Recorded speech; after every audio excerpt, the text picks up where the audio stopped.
Помоги, мол, дополнительное здание, да? Помоги, мол, другое, третье. Возьми, пожалуйста, это здание. Обращение даешь, на радио можно слушать, а? У него 5 уехало, мы 6 дали. Гинеколог же нас один. Вот она уедет, и все. Мы ему много помогаем. Жилье устраиваем, вот 3 человека. Возможно, вы догадались. Наши камеры установлены в кабинете директора комбината. Чимит Андар молод, как и комбинат, которым он руководит. Но это как раз и характерно для сегодняшней Тувы.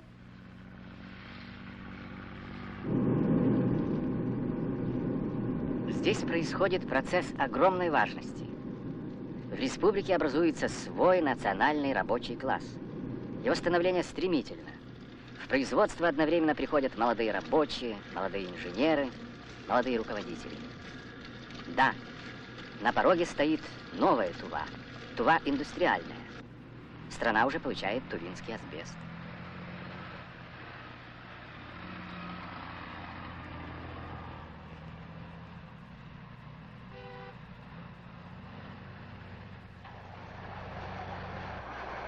Вскоре его будет еще больше. Строится вторая очередь комбината.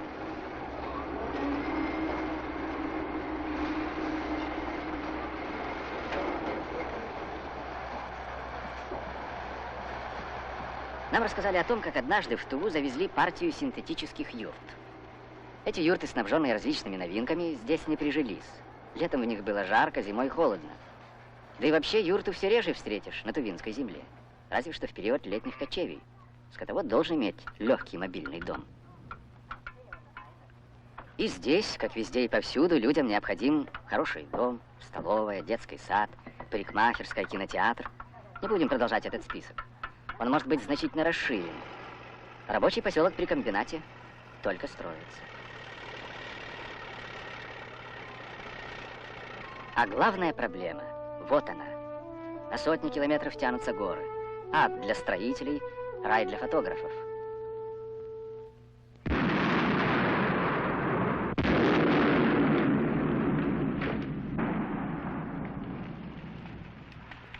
Михайлович, как у вас дела вот на передовой, а?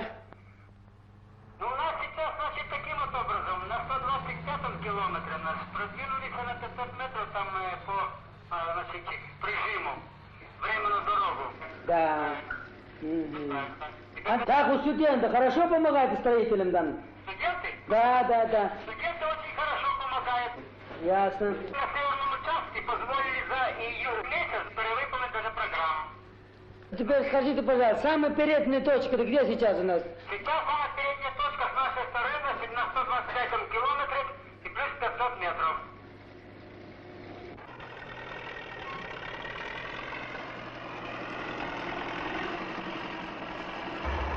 Сложно все это, сложно. Чтобы пройти, надо взорвать. Чтобы проехать, надо взорвать. Чтобы не упало сверху, на всякий случай взорвать. А Манал шагает впереди человека. Человек же на плечах своих машин тянет дорогу. А дороги нужны здесь. Нужны как воздух. По этим асфальтовым артериям в Туву вливается кровь новой жизни.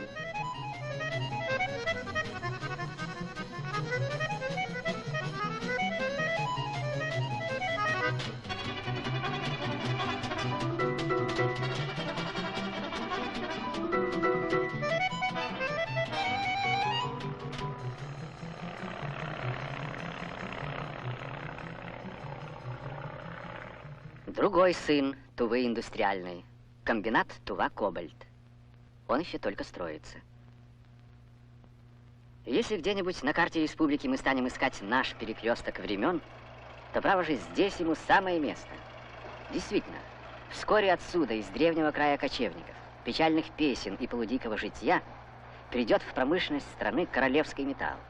Его соприкосновение с другими металлами чудотворно. Без него не могут обойтись электроника, авиация, ракетная техника. Само имя его почти символ технического прогресса. Валера, нет, надо про суммы. Так это надо в этом месяце или вот в сентябре. В сентябре. Чтобы они не встали. Вот что это самое главное. Так, ну а по дистиллерной, значит, какая задача? Все-таки укомплектовать их, товарищи, надо нам постараться в сентябре.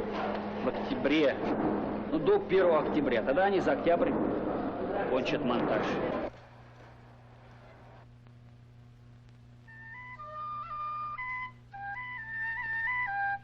А долгая вековая песня Арата передается от отца к сыну, от отца к сыну. Испокон веку пасут тувинцы свои отары, и на первый взгляд нет здесь разительных перемен. Но познакомьтесь с Уруле Кандан, и древняя песня услышится вам по-новому.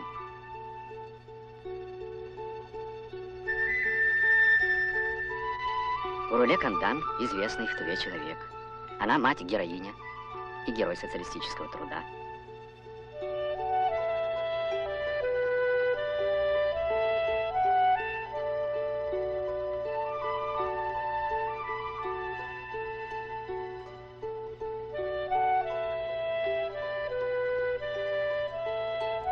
Уруле Кандан – депутат Верховного Совета Тувинской Республики.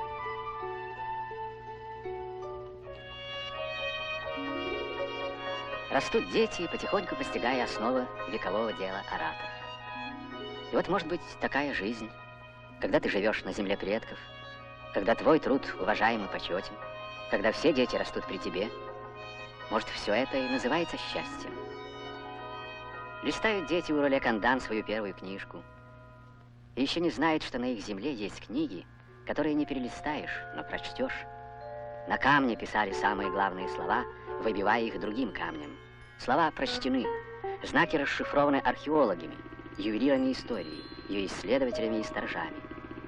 Много лет работает в Туве ленинградский ученый Александр Грач, руководитель самой крупной в стране археологической экспедиции.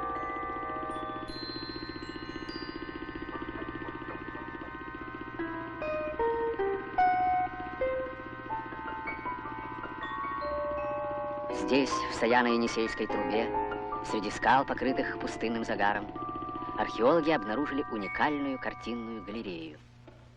Тысячелетия прошли с тех пор, как рукой древнего человека были высечены эти изображения жреческих масок,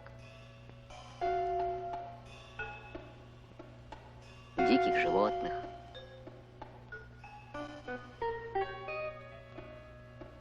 уходили века, сменялись поколения, а традиции древнего искусства живы и сегодня.